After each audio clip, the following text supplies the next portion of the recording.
Nof Clipper, hi friends, Darth Momo here. So recently, with my latest slate of Star Wars reviews, I changed my ranking of the Star Wars films. Now let's take a couple minutes to explain why.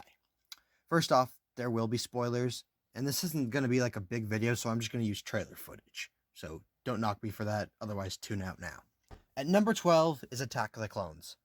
I've addressed many points in my review already, but Episode 2 is a poorly made film with a poor script, atrocious acting, cartoonish CGI, and so many cringe-worthy moments. The pacing is so bad that the trailer is unevenly paced. Just let that sink in. Number 11, The Clone Wars.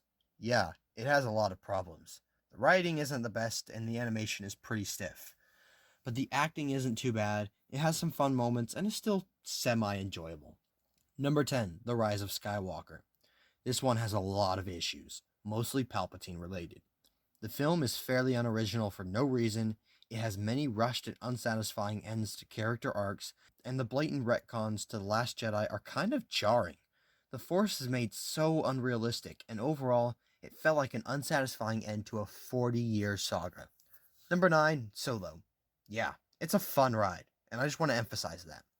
But it feels like a list of Han's greatest hits that happened in the span of a couple days.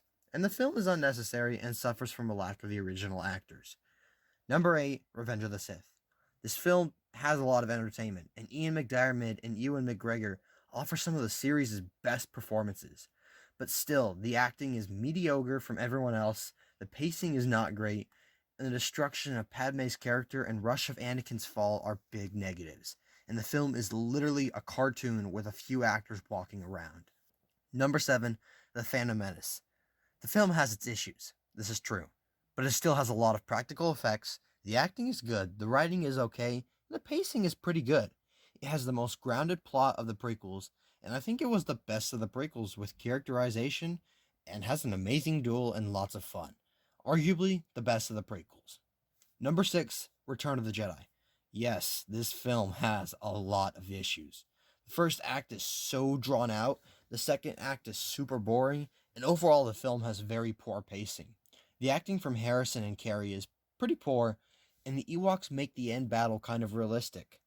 That being said, the stuff in the throne room is top-notch Star Wars, making it number 6 on my list. Number 5, The Last Jedi. This film also has a lot of issues. It is a little long, has poorly used comedy, and a pointless 15 minutes on Canto Bight. But again, all the Jedi stuff is well done, and Luke and Kylo Ren have amazing character arcs. The film made some questionable decisions, but it also made some good ones. Number 4, Rogue One. This film is kind of clunky, yes, and maybe a couple more characters than necessary, but overall, it was a fun flick, and with a great story and decent writing. The acting was good, and holy that Vader scene. Number 3, The Force Awakens. This may have borrowed a bit too much from A New Hope, but I would say it had good reason. It's a well-done film with amazing acting and writing, and it is a fun ride for any Star Wars fan. Number 2, A New Hope. It's a classic. Amazing special effects, wonderful story, good writing and acting, and amazing world building. It's a fun adventure film from the 70s that is second only to one. Number 1, The Empire Strikes Back. It's timeless. It's a perfect sequel. Tremendous acting, tremendous writing. It takes the previous film and builds upon it, upping the stakes, leading up to the best plot twist in movie history. Nothing wrong with it. Anyway, that's my revised ranking. If you want to know more from my thoughts on the films, check out my reviews where I go much more in depth on them. But as always, thank you for watching, and as always, may the Force be with you. Thanks for watching. Please subscribe to the channel. If you liked the video, comment down below and hit that like button. Oh, and check out some of my other videos. I'm sure you'll find them a delight.